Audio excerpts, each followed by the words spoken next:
So, good evening, everyone, for another episode in our Israel War Uncensored Info Update.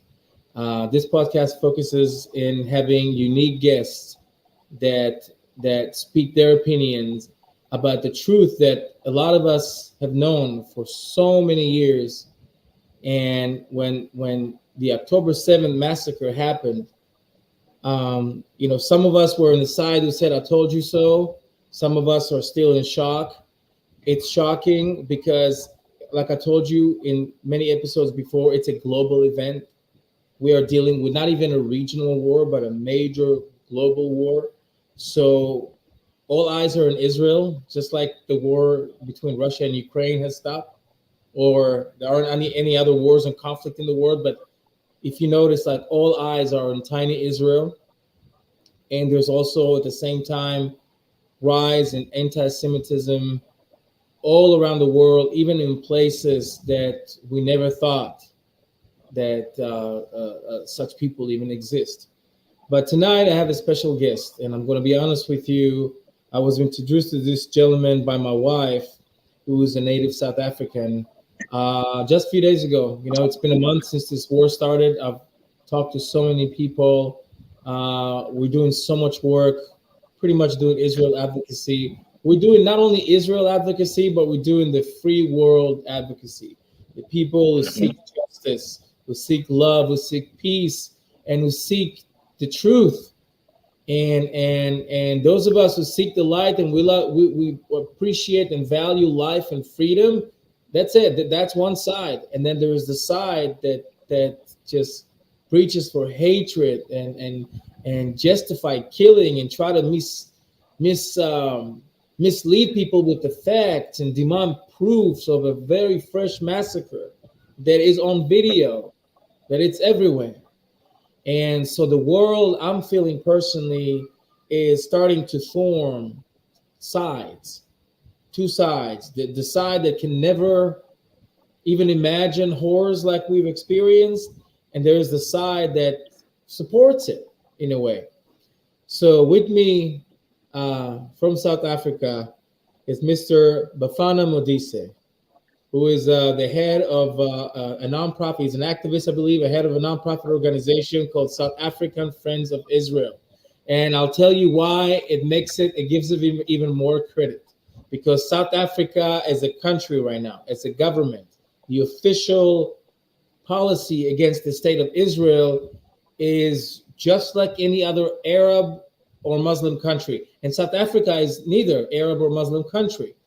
But the way to vote against Israel in the UN, the way to condemn Israel, the way the whole atmosphere makes it very uncomfortable and even unsafe to not only Jews, because I watched some of this gentleman's post in his Facebook page that has, by the way, and I recommend you to go check it out, like it's got over 100,000 followers.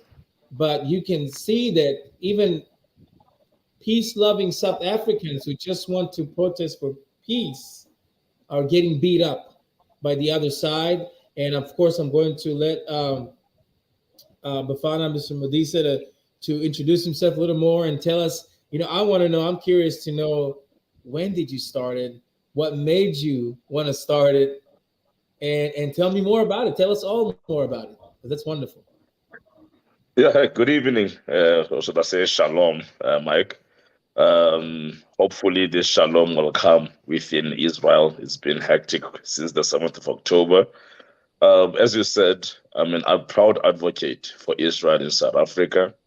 I think it's important that we draw a distinction. The ANC government, it's anti-Israel, not South Africans.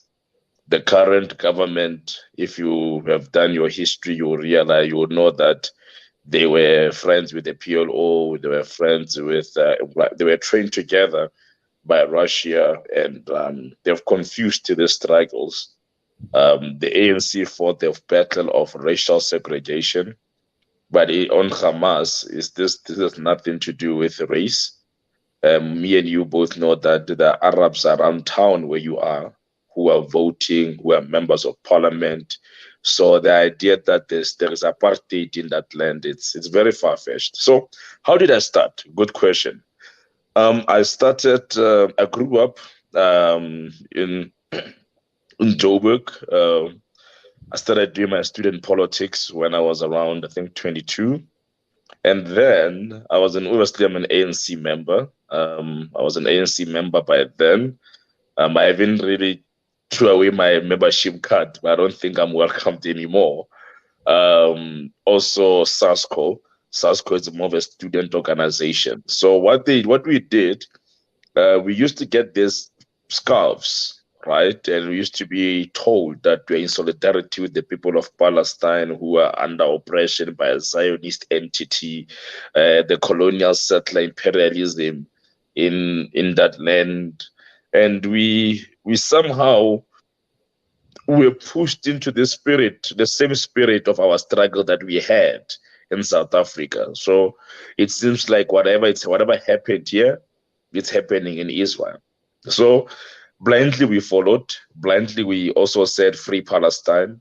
Blindly we also called on from the river to the sea, all that stuff that you hear as popular slogans. Then I went to Israel in 2016. So maybe let me give you a background a little bit. I'm a Christian. I'm a staunch Christian. Um, I believe that God restored Israel. I believe that the Jews returned to that land, to their homeland, as the prophets envisaged it a long time ago.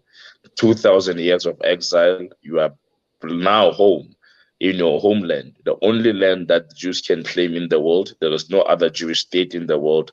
Israel is the only Jewish state.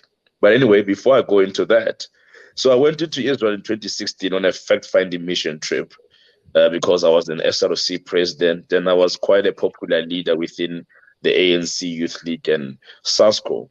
So we went there. And when we came back, when I got to Israel, I didn't see apartheid. But what actually happened, my Christianity just went off the roof. Like, whoa, wait a minute. So it's true. Like I've always knew it was true, but so it's true. Actually, here is Nazareth, here is Jordan, here is Jerusalem. And why is everybody trying to hide this miraculous, powerful story of people who were once hated, people who were once massacred, people who were once discriminated against? They've came back into their homeland and they've rebuilt their land and they're proud in their homeland. And I said, you know what, this is what I would love to see Africa do. Africa growing, rebuilding, and be proud of who we are in our homeland, with a history of slavery, with a history of oppression, whatever. If we can rise above those limitations and start rebuilding Africa, looking at Israel of what they have done, more like if you read your Bible, the stone that the builders rejected, today it has become a cornerstone. You look at what Israel is doing in the African continent, look at what Israel is doing in across the world in tech, in high tech, in medicine, in agriculture. I mean, dude, this is a miracle. The desert is blooming, right? And the Bible said it like that. Like when you return to the land, the desert shall blossom. But anyway, so I came back to the country, and when I came back, I said to comrades, I've been to Israel. I've seen what Israel really is, and I'm not going to be party of this. I'm not going to be part of this. Clique that we should now push Zionism as this evil grouping of people. Like, dude, Zionism is a movement of Jews, a liberation movement of Jews. You have Pan-Africanism. The Jews have Zionism. I don't understand. It's all it's the liberation movement. So instead of having debate in the circles and I was being called names, I'm a sellout, yourself, you have been bought. I'm like, you know what? I'm a Christian. I won't deny God. I won't deny the Bible. I will not just sit back and watch the lies continue. So I joined the South African Friends of Israel back then in 2017. I was a volunteer. Started volunteering there, working the ground, uniting churches behind Israel, uniting traditional leaders behind Israel, getting political support as well. your ACDP, African Christian Democratic Party, is a very good friend of ours. Your Patriotic Alliance, I'm sure you know all these other political parties that stand in support of Israel. And this was the moment where I said, I'm doing what I believe in. Hate me or love me. This is the truth. So that's a bit of the story of how I started. But basically, it's more like I was blind, now I can see type of thing. But then, if I did not go to Israel, like many other comrades who are still stuck in the ANC, believing this lie, if they ever went to Israel, they will have a different idea of what really Israel is fighting against. And it is a war of existence. Yeah. But here's what I don't get, and correct me if I'm wrong. I mean, you have people in South Africa, like, and I'm sure a lot of them are brainwashed with all these free Palestine, and like you said, the things that you were almost forced to chant without understanding. Because I know some of these figures there, but they've never seen an IDF soldier in their lives, and I know that. How does it do? If you've been through real apartheid, you've been through the real deal. Mm, It doesn't mm, do mm, any mm. justice with your past to compare what's going on in Israel, which is there is zero apartheid. I mean, you know, I was born and raised here. I've been in the military here. I've been in the police here. I'm also an American citizen. My whole adult life I spent in the U.S., so I know both countries very well. Very, very multi. The whole politics behind the thing. So in Israel, and I grew up in a mixed city. I'm still living in a mixed Mhm. city. There's not a majority of Arabs, but there's almost half Are you in Tel Muslim. Aviv Yeah, and or we Haifa? no, Ramle. Okay. Yeah. So back then in 2021, there's major riots here. I mean, there was uprising like never before, and still things are tense, but thank God it's peaceful within the cities here. Why am I saying this? Is because the majority of hospital staff in Israel are Arab, or Muslim Arabs. They're the doctors, they're the nurses, they're the everything. I mean, you looking at pharmacists, about 90% of the pharmacists in Israel are Arab Muslims. Hmm. They in the universities. No, I mean they get all the rights, and they don't have to give all to pay all the debts, to give all the dues. They don't have to serve in the military. Nobody's forcing them to do that, but yet they get the same right as any other Israeli get. Nobody Mm. separates them, tell them to sit in the back of a bus. Nobody. I mean, nothing like that. The problem, Mike, yeah, I, I will tell you one thing. You would think that South Africa holds this position. South Africans have no clue what's happening there. Most people here just believe that we serve a God of Israel, a prophecy has been fulfilled. Then we have the ANC comrades, who most of them are the elites or who they say they are politically conscious. But the majority of the people on the ground, they don't have an idea. And they'll be shocked to hear that their history has been compared to suicide bombers. I told them one day, and I said, "You are delegitimizing the history of Mandela, of Tambo, by comparing it to people who are kidnapping civilians, killing babies. You are literally comparing Nelson Mandela to such people.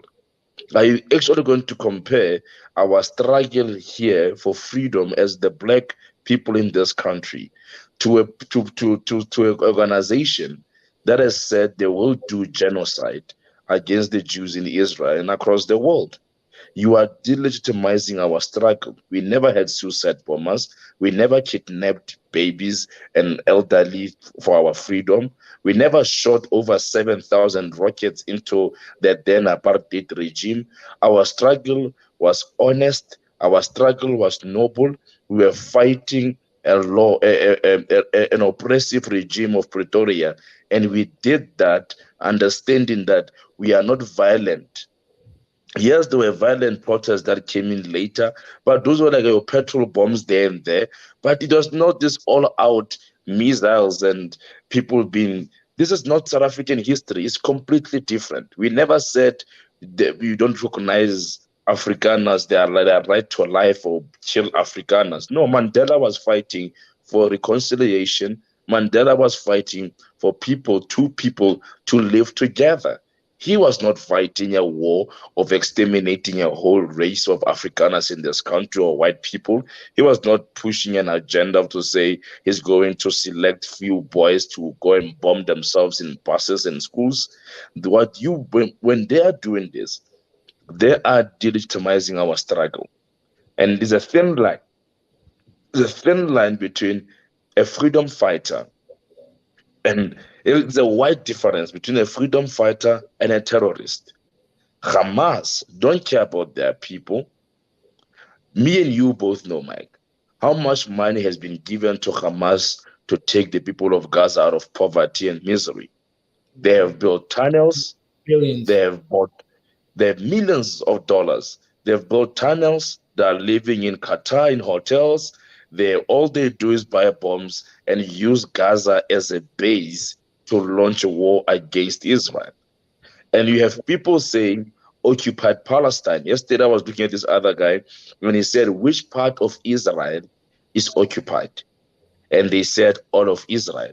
And I said, this is the problem. Until the day the Muslim states and Hamas accept that Israel exists, there will be peace. But as long as they have Iran pushing this idea and trying to funding Hamas to wage this war against Israelites, this war won't end. But then, how do you compare such dynamics to the South African history of apartheid of It's an black and insult. white? It's It an doesn't. It's an insult. insult. Yeah, it's an insult to the South African history. But I think the narrative started, and that's going not too far in history, to the PLO at the time taking advantage, almost stealing the South African narrative, the South African model of what happened, adopting it for itself.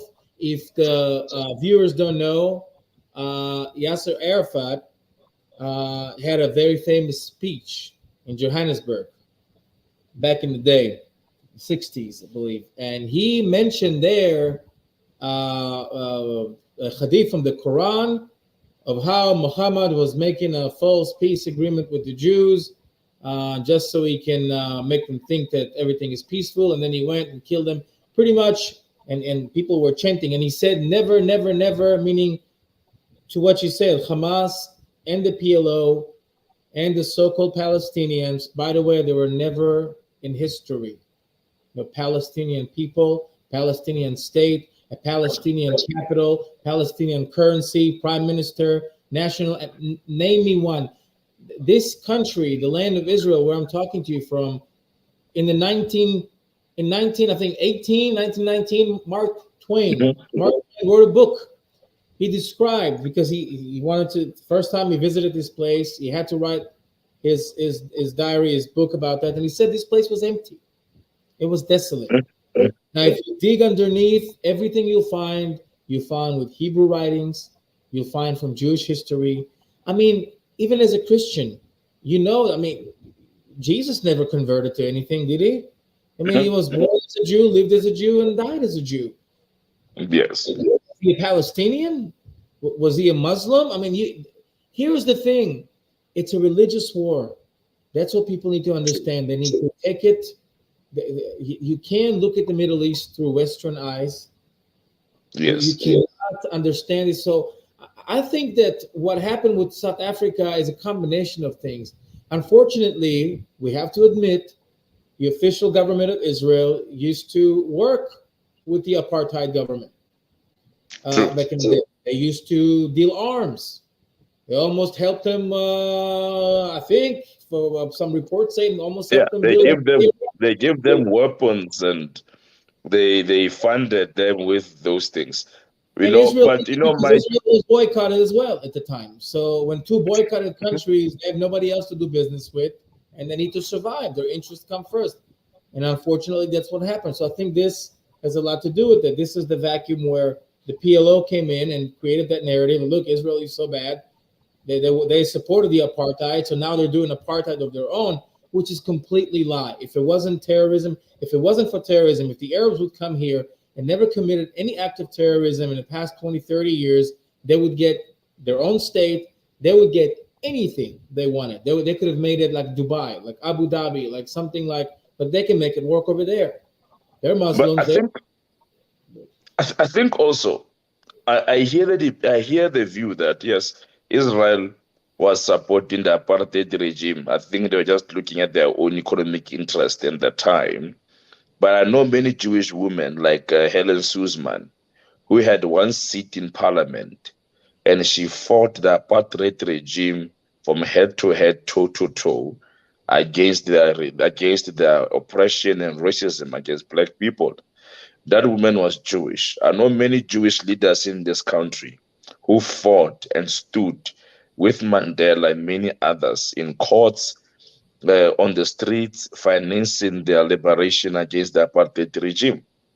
They viewed that because Israel was somehow or was involved or giving us weapons, of giving Afrikaners weapons to kill our people.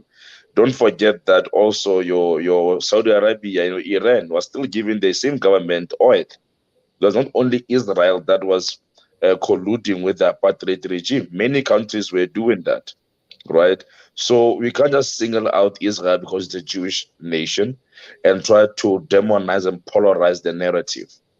We can go back into London. If you can forgive America for the British and whatever for what they did to us as the black majority of this country, if we can forgive all this past colonial government that has killed, enslaved, and did what they did to black people in history, why is it so difficult to merely forgive Israel for merely doing their own business interests? I'm not trying to condone what they did. It was wrong, just like the Brits were wrong, just like Americans were wrong for supporting the apartheid regime.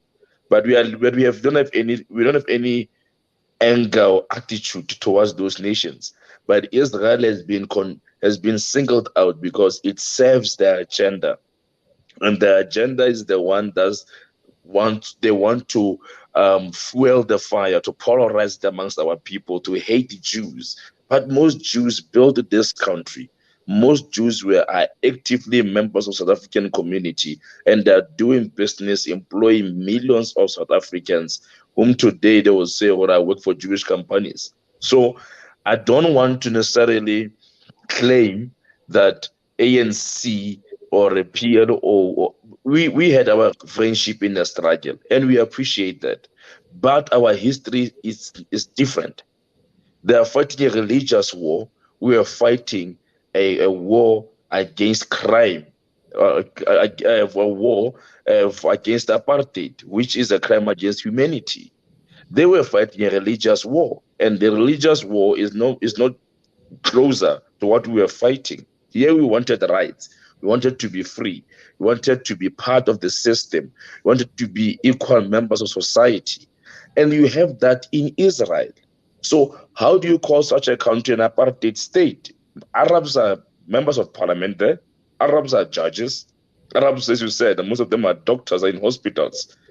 So how can I sit as a South African and say Israel is an apartheid state? Meanwhile, I've been there so many times. There are churches that travel there every single year, and they've never seen that. But I must say that for what Israel did during apartheid by not sanctioning, by not imposing sanctions against South Africa and continuing to support them, I condemn that, because as a black South African, that resulted in the death of most of my brothers in this country. That I condemn. However, I still stand that I will not then sit and support propaganda. Hitler started like this. Started the propaganda in Germany. It filled up the whole Europe. 6 million Jews died. Right now, they're starting this propaganda again with our history as South Africans. And then, as we speak, a man died in America.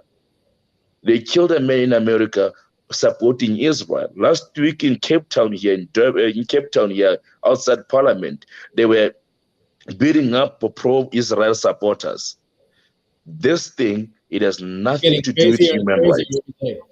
It's getting crazier and crazier every day. And I'm glad you spoke True. about it. I want to play something, Bofana, really quick, and I want you to comment on it. And then I want to get to if that's is there like an Islamic influence of what's going on here? Is there like are these the people who are against the Jews there, or is it everybody? But I want to play you something really quick, and I want you to comment on that, please. Tongues and people speaking in parables, and we don't know what they are here, what they are saying. It's wrong. When you are oppressed, the only option you have is to fight. And that's what Hamas is doing. They are fighting for their freedom. Mandela did the same thing, took up the guns and fought for the freedom of the people of South Africa. When you are oppressed, you only have one option: confront the enemy and shoot to kill. Do not kiss the enemy. Yeah. So just like you said, he mentioned Nelson Mandela. He said that Nelson Mandela would do the same. He justified Hamas as brutal massacre. I mean, and you know what? I'm going to have to be honest with you, because to me, it's touching. The Now, yeah, we see the rise in anti-Semitism, but the world is this. That's a symptom, but the world is sicker than that, because racism is not only there, but it's racism. It's what allowing us to not open our eyes to atrocities. For example, the whole world knows what happened in Israel. There was a massacre. It was a massacre that is based on a religious fanaticism, hatred. It was just something demonic. But in the year 2022, over 5,200, and I think it was in Rwanda or somewhere, were massacred. Christians were massacred by Muslims in the same ways. Women raped, heads cut off, shooting, abusing the corpse, the same thing under the same flag. Not 1,400, but 5,200. And you haven't heard a word from the world. You don't hear about that. Nobody's talking about that as if it was a tragedy. You know, they're over there in a third world country in Africa. Cares that this is still going on, but it's happening in many, many places. Like you said, a Jewish man today went with a flag of Israel in LA, where he's supposed to feel the most safe, in his neighborhood. He got hit, murdered. True. And now they don't even know. They're trying to figure out whether it's a hate crime or not. I don't think he owed him money. That gentleman was just an old gentleman, just random person with a flag. And now they're trying. This is the problem. The world is still not fully awakened to what's going on here, to what you're talking about, to the agenda, to the. I think also on that video, the man speaking there is Julius Malema. Oh, sorry about that. He has grown. This is the man who actually has ran out of relevance in the country. Just 2 days ago, yesterday, he said the Springboks must fall. They were saying Springboks that won us a World Cup. This is the man who thrives in division of South Africa. He has never spoke anything in unity. He has never spoken like a leader. Mandela said, "We insist on the right of Israel to exist within secure borders." That's what Mandela said. He said, "I cannot conceive of Israel withdrawing if the Arab states are not willing to recognize Israel within defensible borders." Those are the words of Mandela. He was a friend to Shimon Peres. He was a friend to Yasser Arafat. He was a man of peace, a man of reconciliation. And right now, to see someone use his name in such a manner is very disappointing. And because Mandela, if he was sitting right now, he would be right now, he might be flying to Israel and saying, "How do I become a unifier between these two people?" But this man, don't take him serious. No one does in this country. We see him as a loud voice who just make noise, but people don't take him serious. How do you, in a country of which has a highest unemployment rate, call for Jewish businesses to be closed down, like Woolworths? like Clover, which are hiring, which are providing jobs to millions of people in this country. He's not a thinker. He's just a person who flows with whatever is popular and transcending. So people don't really take him serious that much. They see him as the loud howler. So I wouldn't worry myself about that man. But yes, there is a problem in this country. And that problem is ANC and EFF comrades assuming that their enemies are our enemies or their funders are our funders. We are not sponsored by these people. We are not friends with these people. We want peace to prevail in Palestine. We will not sit back and watch our history be used to do another Holocaust. We are not going to sit back and watch our history be delegitimized by these folks. I have been to Israel, and many people in South Africa travel there every year for their holiday pilgrimages. And they will tell you, Bafana, I've been there, I didn't see apartheid. If you want to talk, let's talk about how do you resolve peace. And the only way to find peace, Mike, is when the Arabs, the Muslims, and Hamas kind of organization, or Palestinian Islamic Jihad, and whatever, accept the reality that Israel exists, and it's either they become friends with us or they continue fighting a war that will never stop. But to think that Israel will pack bags and go back to Europe, it's a dream. It will never happen. That's why there's a famous slogan in the Jewish community: never again means never again. And if they think that they can do another Holocaust using South African history, we'll meet them head to toe, head to head, toe to toe. It will never happen, not in our name. Yeah, and you know, I have to say something. There's also a famous saying by Golda Meir, like former Israeli prime minister, and she said, you know, for us to have peace, I mean, if the Arabs will lay down their weapons and mean it, if our neighbors here will lay down their weapons and mean it, there will be peace. There will be peace. That's all they need to do is stop fighting, and there will be Mm, peace. If we lay down our weapons, there will be no Israel. mm. That's it. If you And think about that is the history, truth. Israel did not have and will never have the luxury, quote unquote, to lose a single war. If Israel Mm, loses a single war, and you know, we have lots and lots of enemies around us, some are bigger, powerful regions who seek, who actually already have nuclear weapons, and it goes all the way down to Gaza. And you know, of Jews and Christians come from the same core, from the mm. same root. And Yes. we love peace. We want peace. We don't choose to fight. We will defend Mm, ourselves. But unfortunately, the other side chooses to fight. And theologically, according to the Quran, if Jews will be sovereign, even in an area that is like half of a pinky finger, that's exactly how it says in the Quran, half of a pinky finger over the state of Israel, they will never accept it. that is the truth. I mean, look, That Ben. that's the Quran. What they see Israel as an Islamic state. Once Muslims conquered a state or country, it's considered an Islamic country. In Arabic, it's called Waqf, a sacred country for Islam. For Islam, for example, Spain is still a Muslim country. Just because they Mm, don't yet, mm, mm. since they conquered that, they consider Spain as a Muslim country.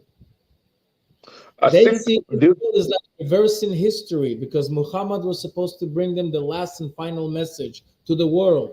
He was supposed to be the last and prophet, and his message, the Quran, is the only message. And if they are here already, and the Jewish state 75 years ago has been established, like our biblical prophets foretold Mhm, us, they see it as like reversing history.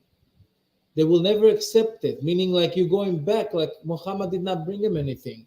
How can he bring him the mm, final message and the world has to be Islamic? But all of a sudden we see things from ancient prophecies coming alive. And jihad mm. to them is a sacred holy war we have to understand this is not about land. The people in Dagestan, Russia, who stormed an airport in the thousands, angry mob looking for Jews, just like it was in 1939, 1940, right in the beginning of the war in in Nazi Germany. Oh, what happened? I think that we lost Bofana. Let's see really quick how we can restore the connection. Right now, we'll be right back. So don't go anywhere.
But So we you are know, back, everybody. I apologize. We had a technical difficulty here, and we are but we are back. back. We appreciate it. So where No, were but you? as we are saying, my brother, I think what we are not seeing is the same attitude. Israel is the only country where terrorists are defended, where terrorists are seen to be freedom fighters. 9/11, they call them terrorists. Russia bombarded Ukraine last year, if you remember, and we didn't see much action from South Africa, my country, and some of the Arab states. But when it concerns the Jews, and I'm not even condoning the death of Palestinians or Israelis, all death is evil and should be avoided. But the blood of those people, Israelis and Palestinians, it's on Hamas. All Hamas had to do was to release the hostages. All he had to do was to release the hostages and not attack Israel, because they knew that if they attack Israel, something of this manner will happen. But no, the world doesn't care about the hostages in Gaza. Now it's all about we stand with Hamas. And I'm asking myself, are we on the Nazi parade again, where people are fueled by propaganda and they think they're doing the right thing, only to realize 10 years later that, oh Lord, he killed 6 million people. Because if we are not careful, what we are seeing across the world is basically misinformation, toppling, and people being manipulated and pushed with this guilt that if you support Israel, you support death, you support murder, you support an evil regime. If you support Palestine, you support loving, peaceful underdogs. Nobody asks a question, how come that for the past, from 1948, wars have been fought in that land? How come that there is few Jews in the Middle, in most Arab countries? How come that this has been, how come that people don't understand that this is a religious war? Is there a human rights issue? If this human rights issue could have been resolved a long time ago, then in 1993, the Oslo Accords were seen as if this is the solution. Arabs said no. In 2008, Ehud Olmert said, okay, it's fine, guys. I will give you 95% of the West Bank. I will give you East Jerusalem as the capital. You have Gaza already. Let us have peace. I'm giving you back what you always say it's your land. I'm giving it, take it. There's the East Jerusalem, take it as well. Let's have peace. They said no. We want So more. what people, all they wanted, so clearly they don't care about land. The problem is that Jewish state Israel exists in the Middle East and has been used as an scapegoat for their failure. Because I for one believe that the people of Palestine deserves better leaders. I can't sit back and watch my people die, and all I had to do to stop the killing is to release the hostages, and I still hold on to them and watch thousands die in numbers. It doesn't make sense. How can I claim to be a leader of a nation, but and they're saying to me, Chief, listen, your people will be saved. Just give us our people back. You're still holding on to them, regardless of their thousands that are dropping. You hate your people. You hate your people. You hate Israel more than you love your own people. And that is the problem, Mike. Right. And I have to add something. Actually, I have to correct myself. There is an apartheid in the state of Israel, and I'll show you how it's done. You know, Arabs, Israeli Arabs can live in every Jewish neighborhood. They will most of the time be greeted. They'll be welcome. They'll be normal. My stepdaughter goes to school. Many Arab families, very fancy, nice cars. They're no different than us at all. And we don't just say that. We mean it. Do you see Jews living in Arab neighborhoods? Yeah, we tried that before. They're getting stoned, rocks, Molotov cocktails, anywhere. Nobody can live there safely. Now, from Gaza, the same Gaza that massacred 1,400 of our innocent people and kidnapped over 230, the same Gaza, up until that moment, sent tens of thousands of workers to come and make good, strong shekel, valuable money to take back to Gaza and provide for their families. Tens of thousands were allowed to work in Israel, all the way deep in the heart of Israel, building houses, agriculture, you name it. How many Jews can go and work in Gaza and come back alive to tell about it? Tell me how many. My They'll be people, kidnapped and be there's the taken to a tunnel. That's the apartheid. So I did correct myself on that. somebody said to me, if any Jew went to Mecca, they won't even enter Mecca. That's how hostile this thing is. There is no Jew who would walk in Jerusalem or not in Gaza freely. None. Or Jenin is Ramallah or the Janine, it's a guaranteed lynch. my point exactly. So we need to kind of get the message out that this is a religious war. Stop trying to use politics. Stop trying to play with words of human rights. It's a religious war because every peace effort that Israel has given to the people of Palestine, they've rejected it.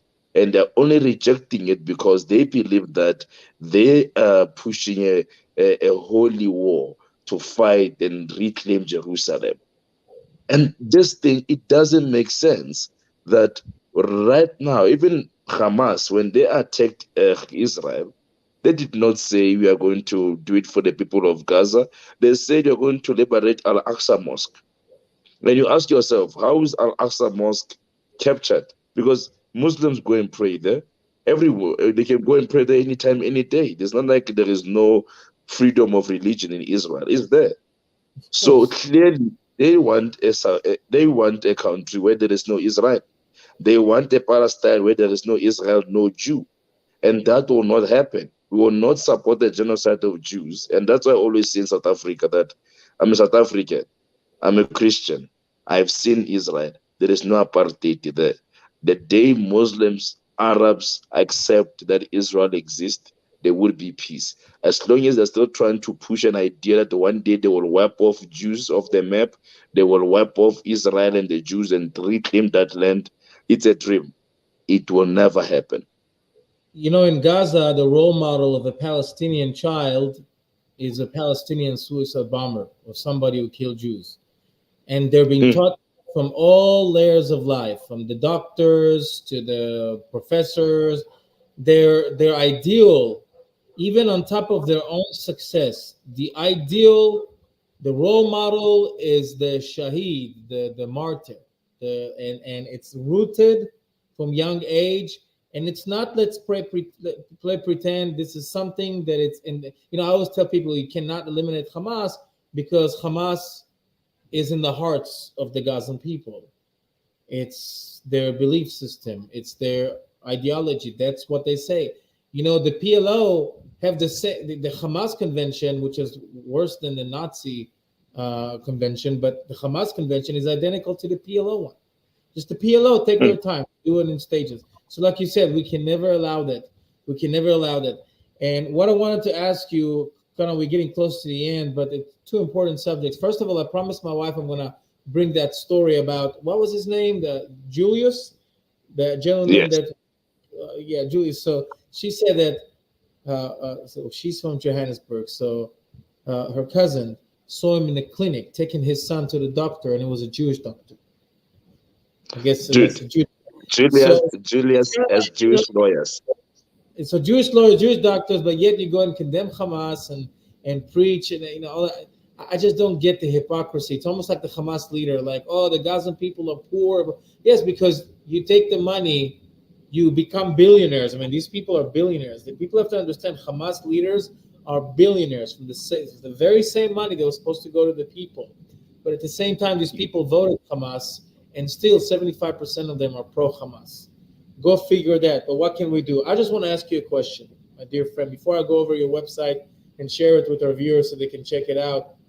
Um, I see it because I see it's a religious war. I see it also as a religious event. It's a biblical event on a mass scale. And I see it in three stages.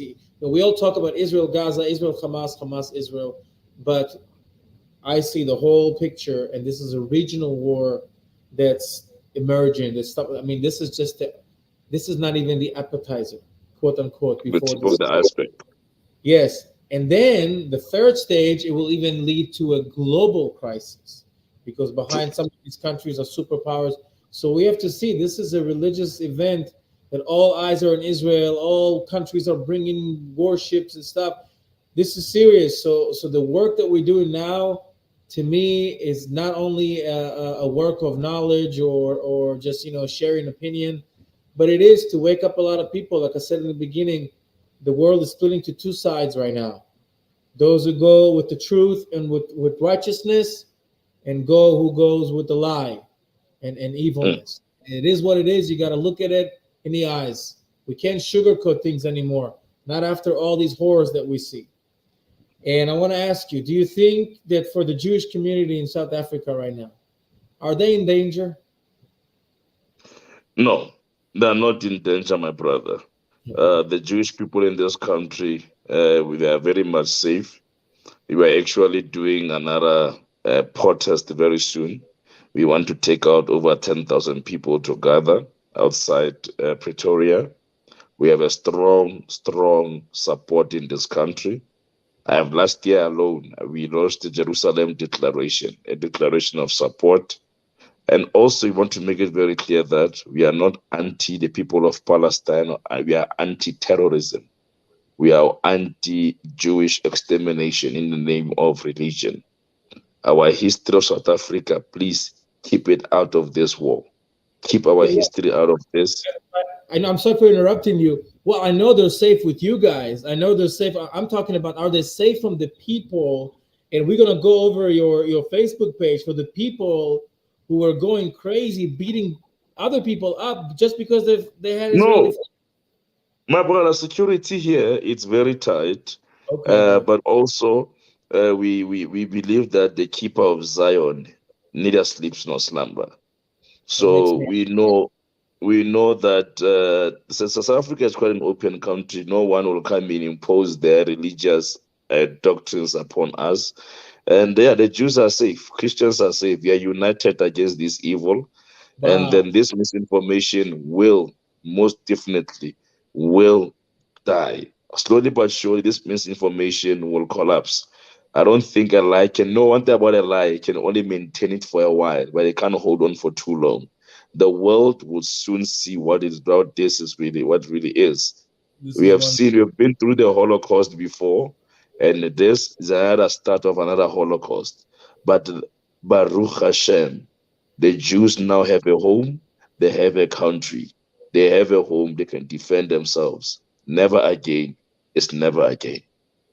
Wow, I tell you, man, you really give me the chills because when you were saying this, and I'm going to be honest with you, I was wrong because I saw in this conflict like, okay, this country is with us, this country is against us. Like I would like really see it like black and white, but to see Mm, that even seeing these countries that to the outside, like their official opinion or their official um expression on this matter is so anti-Israel, but then you go and look inside the people and you see that no, they're not going to let it happen. Like let them talk. They're in power right now. That's who's in mm. government right now, but they don't represent us. And I think that makes me feel very happy. Along the fact that you're going to try to bring out 10,000 some people to rally. And if you don't mind, Bafana, I'm going to share really quick here with the screen. I'm going to share your page so people can see and check you out. Of course, I've seen it, and we're going to go over. So this is, guys, I'm going to go over here and show you. This is the Facebook page, as you can tell. See, South African Friends of Israel, wonderful. Love the logo. See, this is light. This is light inside a lot of darkness that has been totally outside. So, yeah, pretty much you have a lot of events going on, news, everything. Wonderful. That's wonderful. Well, what can I tell you? It's been an honor, my friend, talking to you. Could have done it all night. I really appreciate people who just are straightforward, looking to the truth in the eyes, and because even in the media, like you hear that everything is scripted. You hear the sides, everything is I still mean, politically correct. It's scripted. It's like, but to hear the people, to hear their motives, to hear their intentions, to see people like you don't have to do what you do, but all you had to do is have one visit to Israel to just wake up for yourself, and you just express it out. So I mean, to me, it's humbling. It's humbling, really. Appreciate you. but I think what's important, Mike, also is understand how this is how most people view this thing. They look in the media, they see numbers running, 2,000 people died, 5,000 people die. I mean, every human being gets angry, gets agitated, feels the compassion, the empathy, right? That's why this guy asked the question that because more Germans died in World War II, doesn't mean that Germany was right, right? So, but people we see this from compassion and empathy, and we end up saying, "What? But this is not right. People can be dying like this." But then now is what is blamed on Israel. But you don't ask the question: if Hamas released the hostages the next day, people would not have died in this manner. They wouldn't have so many casualties. If I was a leader and I love my people, I'm sure by the first 100, I would have released all the hostages.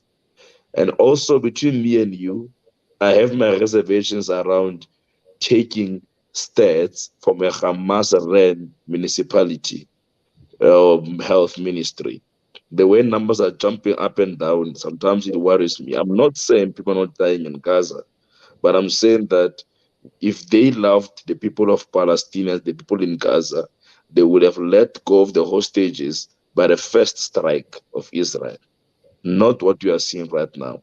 As Golda Meir said, until the day Arabs love their people more than they hate us, there will be peace.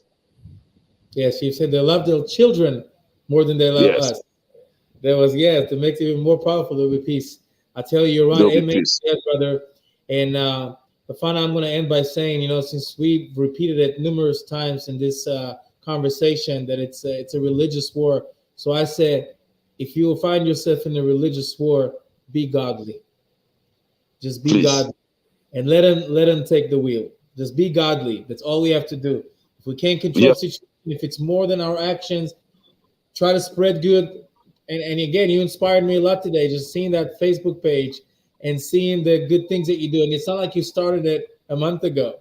You know what I mean? So and then people like you, they're like flowers that pop after the rain, because when it's raining, when then you see like who are the people who really like advocated for that? Who are the people who were behind Israel when everything was normal, when everything was just calm, and Mm. and and that's how I see it. And this is why I wanted to have you on, and I really appreciate you. And if you have a final message for the people of Israel who are only in the beginning of very, very challenging times ahead, go ahead and give us a message and to the world. Mm. To the people of Israel, this will never, ever, don't allow the current situation to deter your spirit. You are back in Zion as God has willed it to be, and He will not forsake you in that land. Fight a good battle of faith. To the people of Palestine, seek peace with your neighbor. To the rest of the world, our contribution should be the one of reconciliation, not the one of choosing sides and perpetuating hatred. And somehow, actually, because some people now they're pushing towards the second Holocaust. But thank you to our Lord God Almighty, Israel is restored. The Jews have a home. Never again means never again. Let's unite against terrorism. Let's unite against hate. Let's unite against religious fanatics. Let's build a world of peace, unity, and prosperity. Thank you. God bless my brother. Bofana Modise, South African Friends of Israel, it's been an honor, and God bless you for what you do. Thank you so much for being with us tonight. Thank you, Mike. Hoping to see you next year in Jerusalem. Absolutely, I hope so. Looking forward to it. Thank you.